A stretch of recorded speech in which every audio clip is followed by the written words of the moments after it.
अरे राजू का फोन आ रहा है। हाँ हेलो कमल भैया, आप निकल गए घर से? हाँ मैं अभी निकला हूँ गांव से। आप स्टेशन पर टाइम से पहुंच जाना। हाँ स्टेशन पे तो मैं पहुंच जाऊंगा, पर तुम मुझे लेने तो आ रहे हो ना? हाँ हाँ, मैं स्टेशन पहुंचने की कोशिश करूंगा।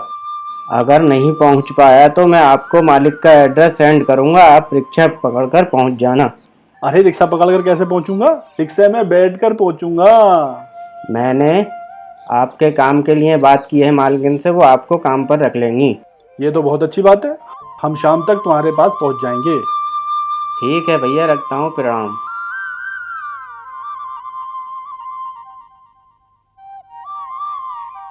और कुछ प्रोग्राम बचा है आज का? सर आज का इतना ही प्रोग्राम था बस। तो फिर क्या करें, पार्टी दफ्तर चलें या घर चलें? सर घर चलते हैं, बहुत तेज की भूख लगी है। मैडम जी के हाथ का गरम गरम खाना खाएंगे। कह तो सही रहे हो, भूख तो लगी है बहुत तेज की। एक काम करते हैं, घर चलते हैं और गर्मा गर्म खाना खाते हैं। राजू को बोलो तुरंत गाड़ी निकाले। सर राजू को तो मैडम ने बुलाया है घर पर फोन कर कर किसी काम से। तो इसका मतलब आज गाड़ी हमें खुद ड्राइव करनी पड़ेगी? जी सर। बहुत अच्छी बात है, चलें। अरे ये अपने तिवारी जी कहाँ रह गए? तिवारी जी पार्टी दफ्तर गए हैं, मेरी उनसे फ़ोन पर बात हुई थी, उन्होंने कहा कि वो वहाँ से घर पहुँच जाएंगे। अच्छी बात है।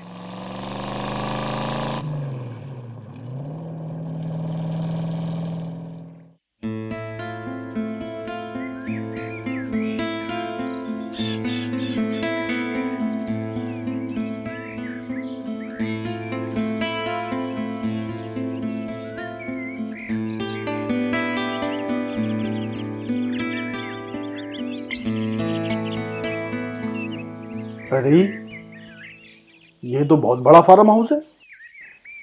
2 घंटे से ज्यादा हो गए, ये काहे फोन नहीं उठा रहा भाई?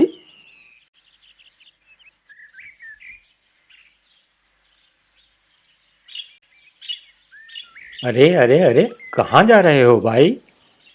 हमारा भाई राजू यहाँ काम करता है। यहाँ कोई राजू वाजू काम नहीं करता, जाओ यहाँ से। हमारा भाई साहब का डिलीवर है। अरे तुमसे कहा ना, यहाँ कोई नहीं रहता भाई। अरे एड्रेस तो यहीं का बताया था। राजू, ओ राजू। अरे अरे, कहाँ जा रहा है, सुन तो। अरे तुझसे कहा ना, यहाँ कोई नहीं रहता। कैसे नहीं रहता? ये देखो यादव जी का एड्रेस, ये यादव जी की कोठी है ना।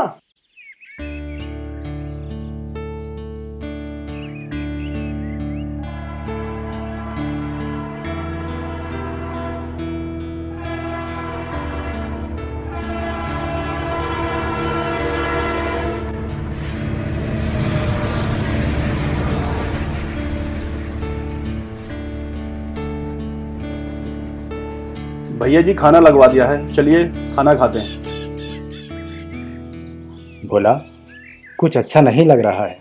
भैया जी जो होता है अच्छे के लिए होता है, इसके सिवा हमारे पास कोई दूसरा रास्ता भी तो नहीं था।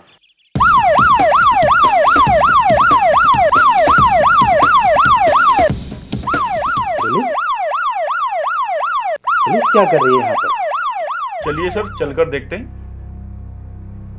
यादव जी, इसका नाम कमल है। इसका ये कहना है इसका भाई राजू जो आपके यहाँ ड्राइवर है उसका और आपने अपनी पत्नी का मर्डर किया है। ये क्या मजाक है? आप जानते हैं किससे बात कर रहे हैं? एक मिनट, कौन है ये? ये जरूरी नहीं कि मैं कौन हूँ, सवाल ये है कि आपने मेरे भाई राजू और अपनी पत्नी का मर्डर क्यों किया? अरे भाई, हम नहीं जानते किसी राजू को, और क्यों मरवाएंगे उसे? और क्यों मरवाएंगे हम अपनी पत्नी को? क्या सबूत है आपके पास? उन दोनों की लाश अपनी आंख से देख कर आया हूँ और उसके गवाह ये रामू काका हैं। रामू काका? मालिक, अब मेरे बूढ़े शरीर में इतनी शक्ति नहीं कि आपके पापों का बोझ उठा सकूं। मेरी आत्मा भी इसकी इजाजत नहीं देती। चंद रोज की जिंदगी है। मैंने सब देख लिया था जो आपने इसके भाई और अपनी पत्नी के साथ किया। ये गांव से अपने भाई से मिलने आया था, मैंने इससे मना किया, यहाँ कोई नहीं रहता। मुझसे आपका पाप छुपाया नहीं गया और मैं इसे वहां ले गया जहां आपने उन दोनों की लाशों को छुपा कर रखा था।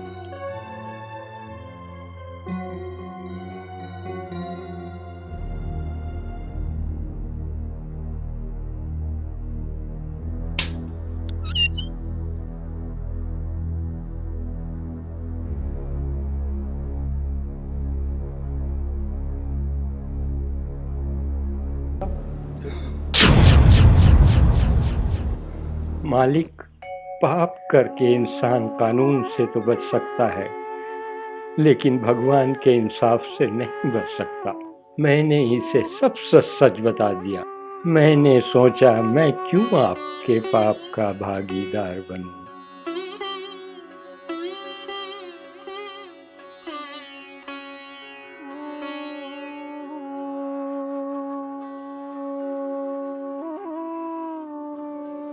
मुझसे बहुत बड़ी गलती हो गई। ये क्या कह रहे हैं साहब?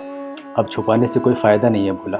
इंस्पेक्टर साहब, मेरी बीवी ने मेरा ड्राइवर राजू को फोन करके घर पे बुलाया था किसी काम से। हाँ, ये वहां पर रख दो।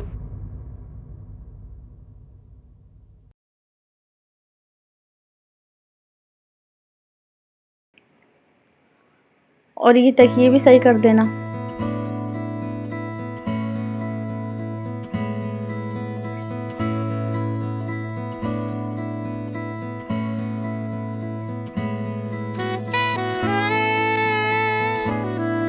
वो टेबल भी सही करो।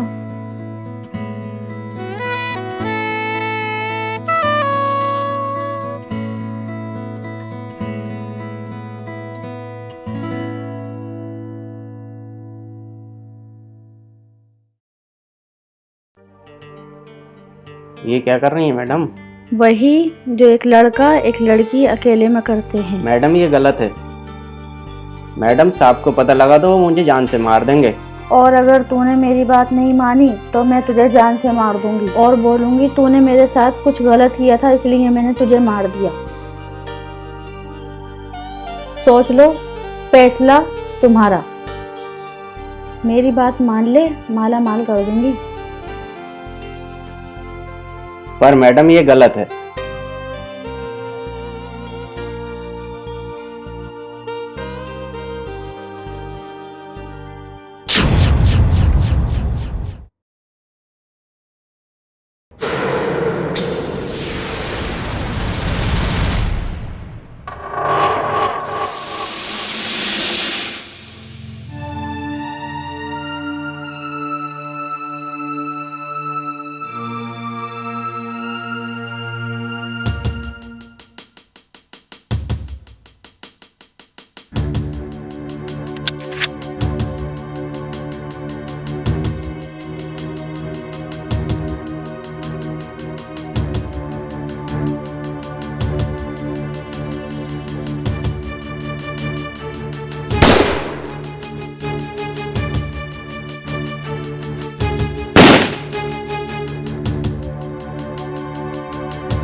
ये क्या किया सर आपने?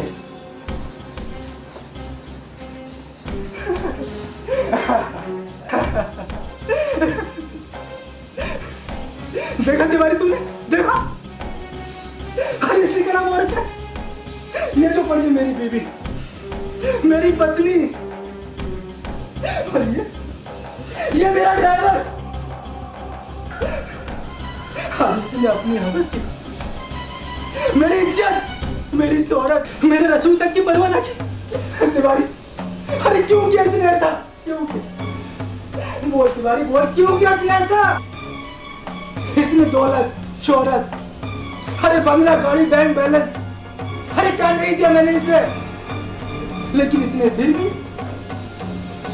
मेरे राज तिवारी की इज्जत तार तार कर दी।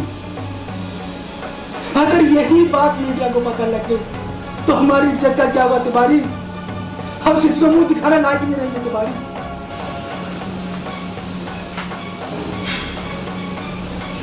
ये क्या कर रहा है साहब? पुलिस को फोन कर। अब जिंदगी भर जेल में चक्की पीसने का इरादा है क्या? तो फिर मैं क्या करूं? मेरे को समझ में नहीं आ रहा है। अब मैं बताता हूँ ना आपको क्या करना है। अरे अच्छा हुआ जो मार दिया। सोचिए अगर लोगों के दिल में बात जाती कि साहब एमएलए राज यादव जी की साहब पत्नी का उनके नौकर के साथ में साहब गलत संबंध था, तो क्या सोचते? कहते साहब यादव जी से अपनी पत्नी संभाल ले रही, शहर क्या संभालेंगे? तुम्हारी बात नहीं समझ में। अरे साहब मजा खेलते हैं, इसको मुद्दा बना के राजनीतिक मुद्दा बनाएंगे। सर इलेक्शन सर पर है, दोबारा इलेक्शन जीतना है कि नहीं? ये सर हम आपके प्यारों हैं, आपके साथ रह करके थोड़ी बहुत राजनीति हमने भी सीख ली है। अब वो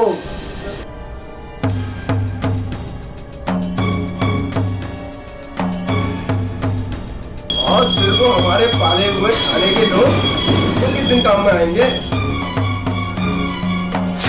तो हमसे क्या चाहते हैं तिवारी जी? कुछ नहीं, बस इतना करना है कि 50 किलोमीटर से एक बकरा पकड़ लाइए, अच्छे से हलाल कीजिए ताकि पहचान ना हो सके। मीडिया के सामने बस इतना कह देना कि मंत्री जसपाल राणा की गाड़ी पे हमला हुआ था, उसमें उनके बीवी और ड्राइवर की मौत हो गई। पुलिस की जवाबी कार्रवाई में एक हमलावर मारा गया। साहब मुझे मत मारो, साहब मुझे मत मारो, मैंने आपका क्या बिगाड़ा साहब? मेरे छोटे छोटे बच्चे, साहब मुझे मत मारो साहब। और इस तरह हमने अपना पाप छुपाने के लिए एक बेगुनाह का फर्जी एनकाउंटर भी करा दिया। यादव जी, जब रिश्ते बिगड़ जाते हैं, भटक जाते हैं, उन्हें समझाया जाता है, सही रास्ते पे लाया जाता है, उन्हें मारा नहीं जाता। यादव जी, आपने जो अपराध किया है उसकी कड़ी से कड़ी सजा अदालत से आपको दिलवाई जाएगी। इस घिनौने अपराध में जो आपके भागीदारी बने इंस्पेक्टर सिकंदर और तिवारी को बख्शा नहीं जाएगा। उन दोनों को मौत से कम सजा नहीं मिलेगी। You are under arrest.